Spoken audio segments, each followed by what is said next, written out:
Si Sheena at ang kanyang nobyo na si Lei ay mga baliw sa pag-ibig. Kasalukuyan silang nasa isang silid ng hukuman na nagpaplano ng isang malaking bagay. Ang isang kilalang gangster sa buong mundo na nagngangalang Mai-kun ay nahuli at hinahatulan para sa kanyang mga pagpatay, pag-atake, pagnanakaw, at marami pang hindi mapapatawad na krimen. Bilang kanyang abogado ay nanindigan si Sheena laban sa desisyon ng hukom. Doon ay biglang tumayo ang nobyo niya na si Lei mula sa mga nanunood at pinagbabaril ang lahat. Kasama niya ang mga miyembro ng gang upang iligtas si Mai-kun. Matapos patayin ang lahat ng naroroon ay nagsimulang mag-init na may landian ang dalawa. Sinabihan sila ni Mai-kun na pakawalan muna nila siya ngunit tinawanan lang ni Sheena at Lei ang leader. Sa oras na yun ay biglang napansin ni Mai-kun ang mga granada na nasa kanilang mga kamay na sumabog at pumatay sa kanya, habang ang dalawa ay himala na hindi nasaktan. Nag-flashback ang eksena noong unang beses na nahuli ni Mai-kun si Sheena. Binugbog siya nito sa harapan ni Lei na hindi man lang makapagtaas ng boses dahil sa takot sa kapangyarihan ni Mai-kun. Tahimik niyang sinubukan na magpakamatay ngunit ubos na pala ang bala ng baril, at sa sandaling iyon ay sumumpa siya na pagbabayaran ni Mai-kun ang nangyari. Binuhat din niya si Sheena habang sinasabi na pag-aari nila ang buhay ng isa't isa. Pagbalik sa kasalukuyan, sa wakas ay natupad na ang pangarap ng dalawa na patayin si Mai-kun. Sa labas ay naghihintay ang SWAT team na matapos ang pagdinig. Ang tanging trabaho nila ay samahan si Mai-kun na makalabas. Nang biglang makarinig ng putok ng baril si Kapitan Dong, hindi na siya naghintay pa ng utos ng opisyal at pumasok na siya sa loob kasama ang kanyang koponan. Nagkaroon sila ng matinding barilan kasama ang mga tauhan ni Lei. Nagkunwari si Sheena bilang biktima sa kasinaksak si Dong sa likod, ngunit nagawa niyang iligtas ang sarili at nahuli pareho si Sheena at ang kanyang kasintahan. Sa huli ay nagpasabog si Lei ng isa pang granada na pumatay sa kanya at nagpawala sa paningin ni Dong ng panghabang buhay. Si Sheena ay umiiyak naman hawak ang katawan ng kanyang nobyo. Habang inaaresto ay ipinangako niya na ipaghihiganti niya ang kamatayan ng kanyang nobyo sa pamamagitan ng pagpatay sa lahat ng mahal ni Dong. Sa sumunod na eksena ay sinabihan si Dong na hindi na siya muling makakakita pa. Ang tanging pamilya niya ay ang kanyang anak na babae na si Jane at ang kanyang kaibigan na si Yung na itinuturing niyang kapatid. Tinutulungan nila siya sa araw-araw, ngunit ang trauma na dulot ng insidente ay bumabagabag sa kanya gabi-gabi. Sinisisi siya ng publiko sa lahat ng pagkamatay dahil siya lang ang tauhan ng SWAT na nakalabas ng buhay mula sa korte, at dahil sa publiko ay nawalan din siya ng trabaho. Sa unang linggo ay halos mabaliw si Dong at sinimulan na sirain ang mga bagay sa kanyang bahay. Ang kanyang anak ang nagpapanatili sa kanya upang maging matino sa lahat ng oras. Ngunit kapag wala siya ay halos hindi siya makapag-isip ng maayos o makapagtrabaho. Sa kalaunan, ang pagtugtog ni Jay ng biolin ang tanging paraan niya para makapagpahinga. Sa paglipas ng mga araw ay nagsimulang gumaling si Dong, nagsisimula na rin siyang palakasin ang kakayahan ng kanyang pandinig at iba pang mga pandama ngayon na hindi na siya nakakakita. Isang araw ay nagulat ang kanyang anak nang masalo niya ang bola na tumalbog sa kanya, at upang subukan ang kanyang mga kasanayan ay binato niya ang mas maraming bola sa kanya. Doon ay nalaman niya na pinagdalubhasaan niya ang kanyang kakayahan upang makakita kahit walang mga mata sa loob lamang ng ilang buwan. Namangha rin si Yung sa kanyang kaibigan nang magawang sabihin ni Dong kung saan siya nakatayo sa pamamagitan lamang ng pagdama sa kanyang presensya. 6 na buwan pagkatapos ng insidente, nagpasya sina Jane at Dong na pumunta sa Beijing para sa isang kompetisyon sa symphony. Samantala, nasa kulungan pa rin si Sheena at nagbibilang ng mga araw na muling makita si Dong. Ang gangster na si Mai-kun ay may anak na nagngangalang na gustong-gustong patayin si Sheena, kaya para magawa ito ay nagpadala siya ng petisyon para ilipat siya sa ibang bilangguan sa Beijing. Ngunit alam ni Sheena ang tungkol sa kanyang intensyon kaya tumanggi siyang pumirma sa mga papeles. Dumating sina Jane at Dong sa Beijing at direktang pumunta sa teatro para sa kompetisyon. Ilang minuto bago ang pagtatanghal ay nawala ang rose ni Jane na gagamitin niya para sa biolin, kaya pinalitan siya ng ibang babae. Nang siya na lang ang nasa likod ng entablado, pilit siyang dinala ng grupo ng mga lalaki papunta sa kanilang sasakyan. Naramdaman ni Dong na ang kanyang anak na babae ay wala sa mga tumutugtog dahilan para tawagan niya ito. Sinagot niya ang tawag ngunit ang naririnig lang ni Dong ay ang kanyang mga sigaw. Tumakbo siya papunta sa parking lot ngunit nahuli siya ng ilang segundo mula sa paghabol sa sasakyan, pagkatapos ay mabilis siyang tumawag sa pulisya. Pagkalipas ng ilang oras ay nalaman ni Dong na may pumatay kay Jane at natagpuan ito malapit sa isang ilog na halos hindi na makilala. Inatake siya gamit ang asido saka siya hinayaan na mamatay. Upang makilala ang katawan ay hinawakan ni Dong ang kanyang kamay at natuklasan na hindi niya ito anak. Mahigit 10 taon nang nagpapatugtog ng biolin si Jane kaya may makapal na kalyo ang mga daliri nito. Ang katawan na ito ay walang anumang kalyo na nagpapatunay na ang kanyang anak ay buhay pa. Ipinaliwanag ni Dong ang lahat sa pulis ngunit ayaw maniwala sa kanya ng lalaki. Sinabi nito na ang ID na natagpuan sa kanyang bulsa ay sapat na katibayan at wala ng karagdagang aksyon ang gagawin. Sa sobrang galit ay inatake ni Dong ang opisyal at ang insidente ay naibalita ng live sa TV. Samantala sa bilangguan ay napanood ni Sheena ang balita at natutuwa siyang makitang naghihirap si Dong. Matapos matuklasan na siya ay nasa Beijing, pinirmahan niya ang papeles ng pahintulot na ililipat siya sa isang bilangguan doon.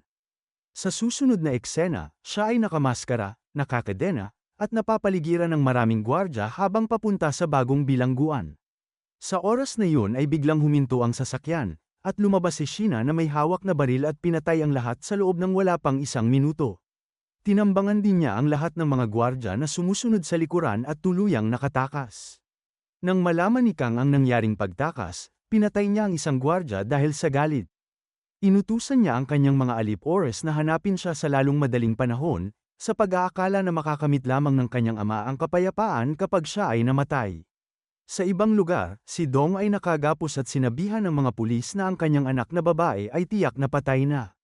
Napagtanto niya na hindi siya tutulungan ng mga pulis at sa halip ay pauuwiin lang siya, kaya naman nang nakakuha siya ng pagkakataon ay pinatumba niya ang dalawa sa kanila at sinubukan na tumakas. Ang hindi niya alam, si Sheena pala ang nagmamaneho ng sasakyan at hinihintay lang siya na gawin niya yon. Sa halip na patayin siya kagad ay nagpanggap siya na isang mabuting pulis na tutulong sa kanya na mahanap ang kanyang anak. Pagkatapos ay makikita na natin si Jane kasama ang marami pang babae, sila ay dinukot ng gangster na si Kang. Nagpapatakbo siya ng malaking traffic ring, dinudukot nila ang mga babae mula sa buong mundo at ibinebenta sa dark web. Mas interesado siya kay Jane dahil sa kanyang kagandahan dahilan para itaas ang kanyang presyo. Samantala, dahil alam ni Sheena ang lahat tungkol sa traffic ring ni Kang ay binanggit niya ito kay Dong at sinabi kung paano nila mahahanap ang kanyang anak. Hindi sila tutulungan ng pulis dahil nasuhulan ng mga ito para itikom ang kanilang bibig pagdating sa negosyo ni Kang. Kahit na gusto ni Sheena na patayin si Jane, handa siyang manatili sa panig ni Dong hanggang sa mahanap nila ang bata.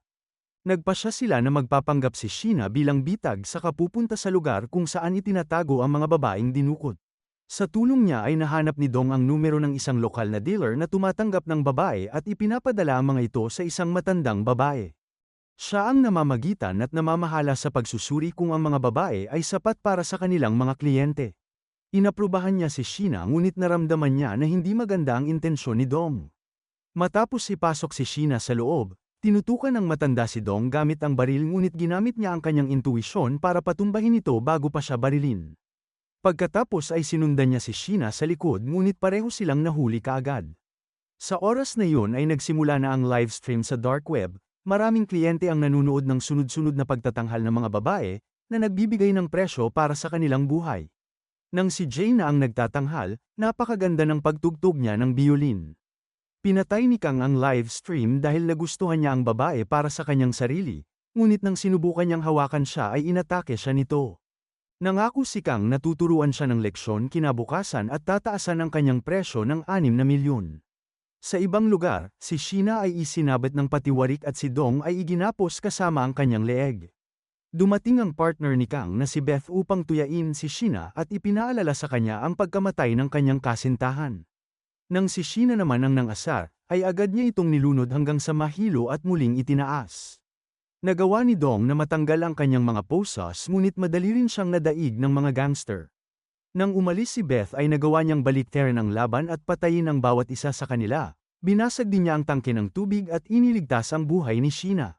Sinabi ni Beth kay Kang na nahuli na niya si Sheena, ngunit nang bumalik siya upang suriin ang mga bilanggo ay pareho ng handa sina Sheena at Dong na atakihin siya.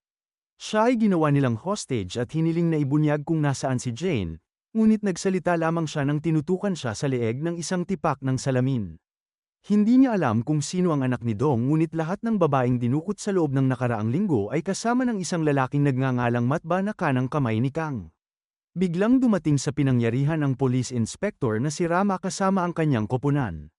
Bago mahuli si Beth ay itinulak siya ni Sheena, dahilan para matusok siya ng tipak ng salamin sa lalamunan at namatay.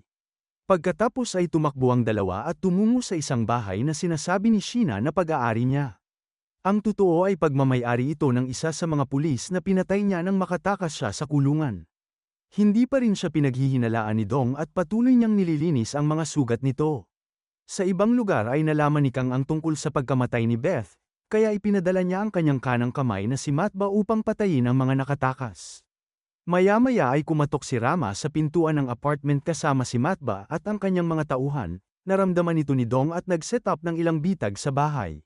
Nang nakapasok sila ay pumutok ang silindro ng gas, na ikinamatay ng kalahati sa mga gangster.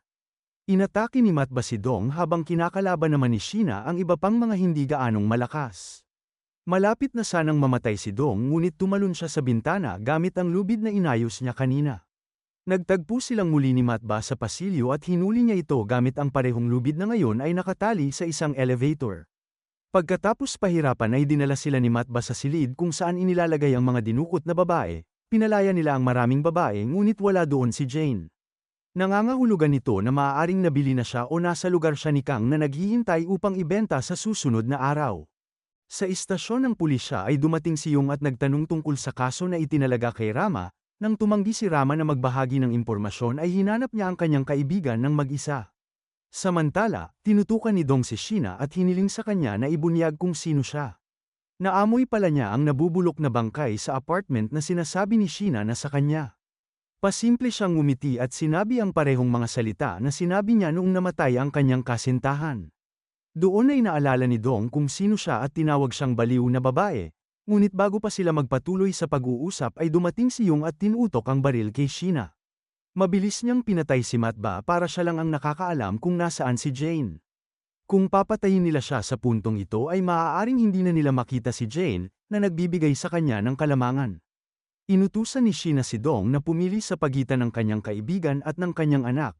Kung pipiliin niya ang kanyang anak ay kailangan niyang patayin si Yung sa oras na iyon.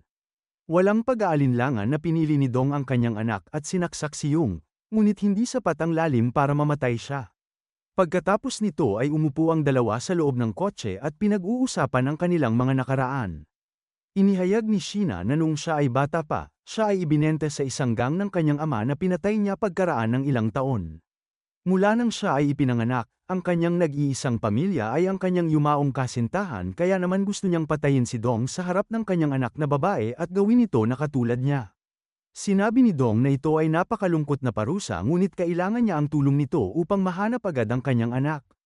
Pagkatapos nito ay pumunta sila sa isang lokal na nagbebenta ng baril sa black market, ito ay ang middleman na nagbenta kay Sheena sa mga gangster kaya naman pinatay niya ito bago ninakaw ang buong bus ng may mga armas at bala. Isang bagay na hindi nakalimutan na kunin ni Dong ay ang mga bola ng lalaki. Sa sumusunod na eksena ay inilabas na si Jane para sa susunod na dark web live stream. Binigyan siya ni Kang ng opsyon na manatili sa kanya o ibebenta siya sa isang estranghero, ngunit bilang tugon ay sinabi ni Jane na darating ang kanyang ama upang kunin siya. Sa sandaling yun, ang sasakyan ay pumasok sa entrance at si Sheena ay nagsimulang magpaputok ng baril kung saan-saan. Dahil protektado siya ng sasakyan ay wala ni isa sa mga bala na pinaputok sa kanila ang tumama sa kanya. Sa gitna ng kaguluhan ay nagawang ihagis ni Dong ang isang bola papunta kay Jane para sabihin sa kanya na naruroon siya. Ligtas niyang kinuha ang bola na naghihintay upang iuwi siya nito. Ang mga alip-ores ay pinalabas upang harapin ang dalawa, hindi alam na nakapasok na sila sa loob. Pinatay nila ang mga ilaw at nagpatuloy sa pagpatay sa mga gwardya ng isa-isa. Sa bandang huli, si Kang na lang ang natira kasama ang kanyang abogado at si Jane. Inabando na rin siya ng abogado, at sinabing mas mabuti pang mamatay na lang siya. Bilang huling paraan ay naglagay si Kang ng time bomb kay Jane, ngunit bago pa mangyari ang anumang bagay ay binaril at pinatay siya ni Sheena. Pagkatapos nito ay binitin niya ng patiwarik si Jane gamit ang isang kadena. Kung malalaman ni Dong kung nasaan siya ay maaari niya siyang mailigtas, kaya't hiniling niya sa kanyang anak na ibato ang bola. Nakuha ni Dong ang bola at matagumpay siyang nahanap. Nagawa din niyang barilin si Sheena at napatay bago niya sinalo ang kanyang anak gayunpaman, hindi pa rin natatapos ang paghihirap dahil ang bomba ay nakakabit pa rin sa kanya.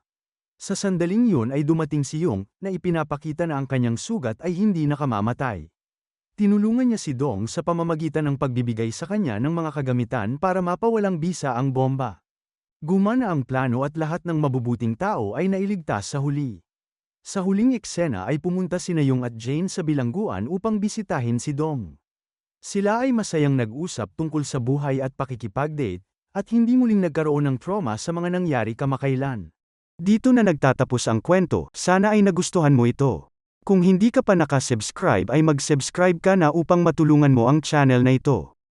Mag-comment ka na rin tungkol sa kwento. Salamat!